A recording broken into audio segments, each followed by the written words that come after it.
Hello friends, வாங்க mushroom biryani செய்ய போறோம். மஷ்ரூம் பிரியாணி செய்யறதுக்கு 1 கிலோ அரிசி ஊற வச்சுக்கிறோம், பாஸ்மதி ரைஸு. அது 3 கழுவிட்டு எடுத்து வச்சுக்கோங்க.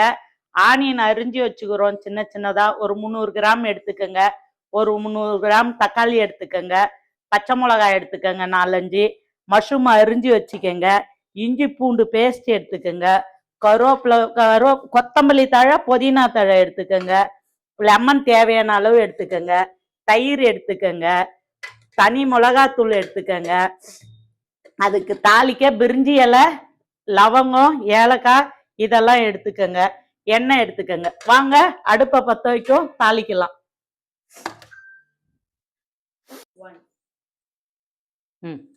அடுப்பை பற்ற வச்சுக்கோங்க. அடுப்பை பற்ற வச்சு குக்கர் வச்சுக்கோங்க. இன்னைக்கு நம்ம குக்கர்ல தான் பிரியாணி செய்ய போறோம், மஷ்ரூம் பிரியாணி.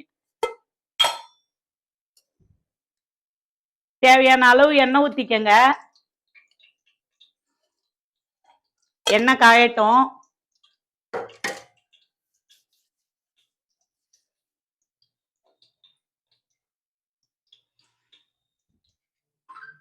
எண்ணெய் காஞ்சதுக்கு அப்புறம் பட்டை, லவங்கம், கொஞ்சம் சோம்பு, கொஞ்சம் சின்ன ஜீரகம் இதெல்லாம் போட்டுக்கங்க. போட்டு அது இது பொரியட்டும். பொரிஞ்சிடுச்சு. வெங்காயம் சேர்த்துக்கங்க.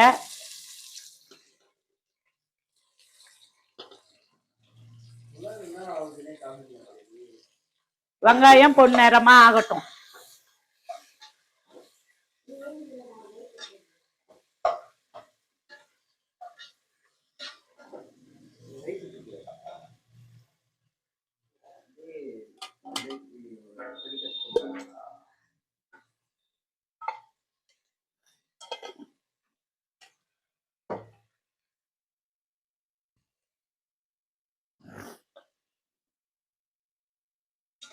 வெங்காயம் எந்த அளவுக்கு வதங்குதோ அப்பதான் பிரியாணி டேஸ்டா இருக்கும்.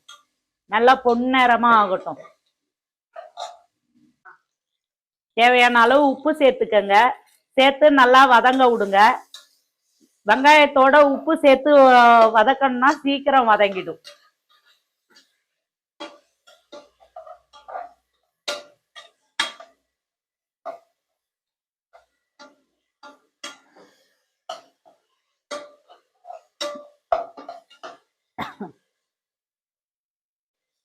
வெங்காயம் நல்லா வதங்கி சுருண்டு வந்துருச்சு பாருங்க, பொன்னிறமா ஆயிடுச்சு.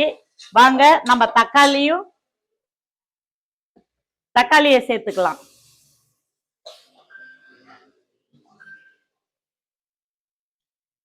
தக்காளியை சேர்த்து வதக்குங்க. பச்சை மிளகாய சேர்த்துக்கங்க, அரிஞ்சு வச்ச பச்சை மிளகாய.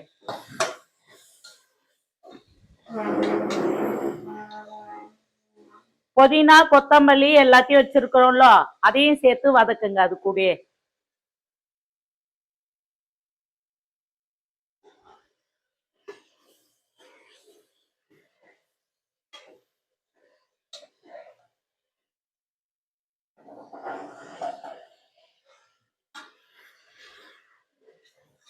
எல்லாம் ஒன்னா வதங்கட்டும்.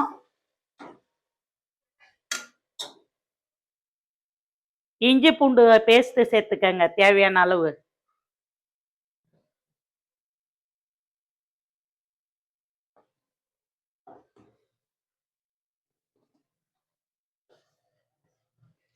நல்லா பச்சை வாசனை போற முடியும். இஞ்சி பூண்டு பேஸ்ட், தக்காளி எல்லாம் வதங்கட்டும்.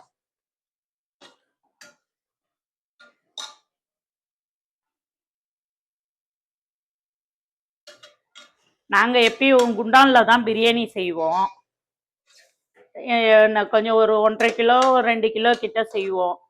இன்னைக்கு மஷ்ரூம் பிரியாணின்றதுனால கொஞ்சமா 1 கிலோ மட்டும் குக்கர்லயே செய்யலாம் அப்படின்ட்டு மஷ்ரூமை வாங்கி வந்து செஞ்சிட்டு இருக்கோம்.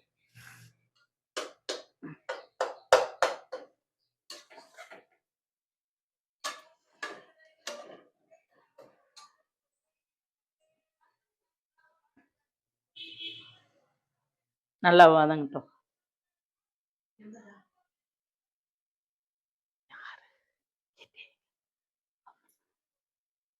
இஞ்சி பூண்டு பேஸ்ட் எல்லாம் வதங்கிடுச்சு. மஷ்ரூமை கொட்டிக்கலாம். மஷ்ரூமை கொட்டி நல்லா ஒரு கிளறுங்க. மஷ்ரூம் நல்லா வதங்கட்டும்.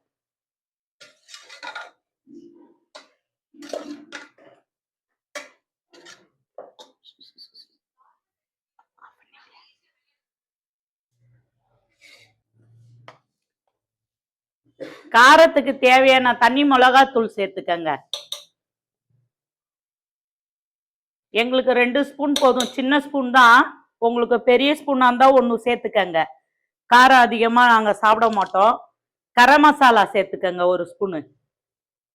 கரம் மசாலா வீட்லயே அரைச்சி நாங்க வச்சிருக்கிறோம். 1 ஸ்பூன் கரம் மசாலா சேர்த்துக்கங்க.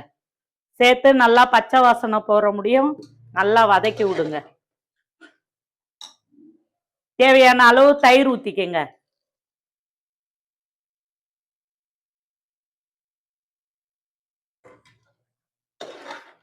தயிர் ஊத்தி நல்லா வதக்குங்க. நல்லா வதங்கட்டும்.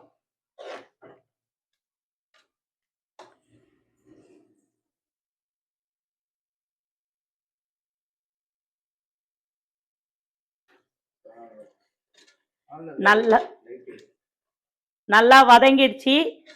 மஷ்ரூம்ல இருந்து தண்ணி பிரிஞ்சு தண்ணி வந்துருச்சு. இப்ப உங்களுக்கு உப்பு காரம் போதுமான்னு பாத்துக்கங்க.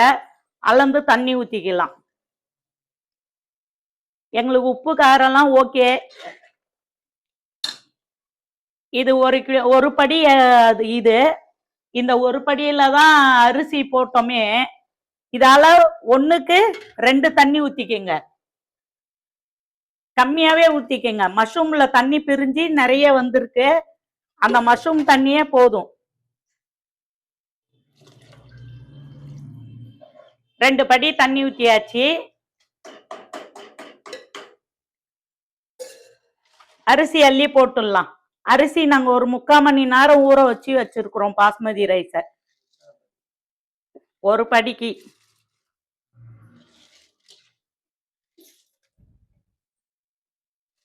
தண்ணியோட அலசி ஊத்திடாதீங்க. தண்ணியை வடிகட்டி ஊத்துங்க. ஏன்னா நம்ம அளந்து தண்ணி ஊத்திட்டோம்.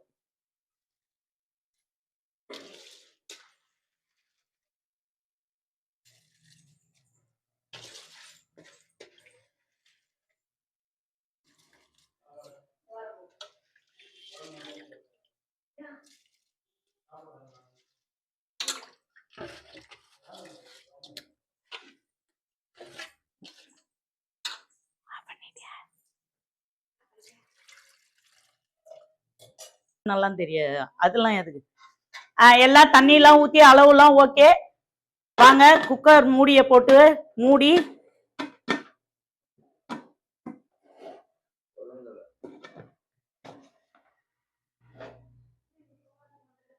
விசில போட்டு விடுங்க. விசில் வந்த பிறகு நம்ம நெய் ஊத்தி லெமன் புழிஞ்சு விட்டு இறக்கலாம். விசில் வரட்டும், வெயிட் பண்ணுங்க.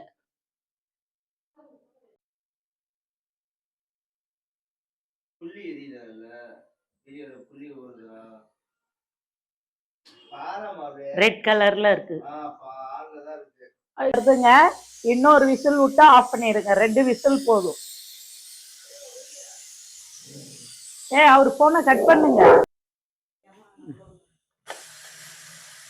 2 விசில் விட்டு எடுத்தாச்சு.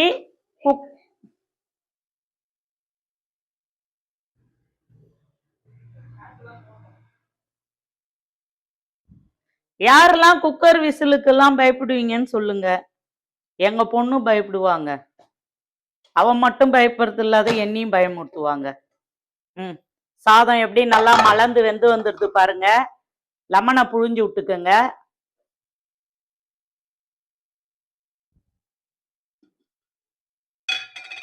நெய் தேவையான அளவு போட்டுக்கோங்க.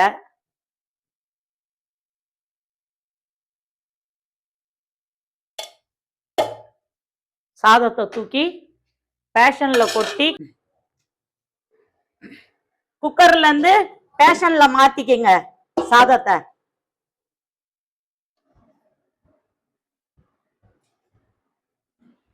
இன்னொரு லெமனும் புழிஞ்சு விட்டுருங்க. ஆஃப் மேலே போட்டோம். ஆஃப் சாதத்தை கொட்டினா உடனே போட்டுக்கலாம்.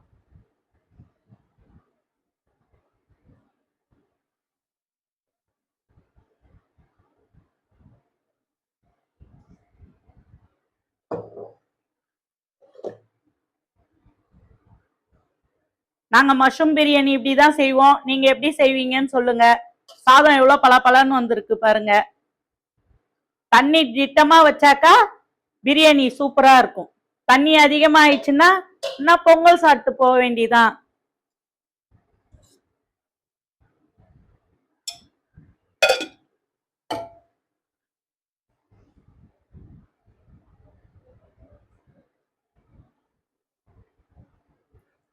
வாங்க சாப்பிடலாம். அடுத்த வீடியோல பார்க்கலாம். மஷ்ரூம் பிரியாணி ரெடி ஆயிடுச்சு. சூடா ஆவி பறக்க பறக்க சாப்பிடலாம். வாங்க, நீங்களும் சாப்பிடுவீங்க. நெக்ஸ்ட் வீடியோல பார்க்கலாம்.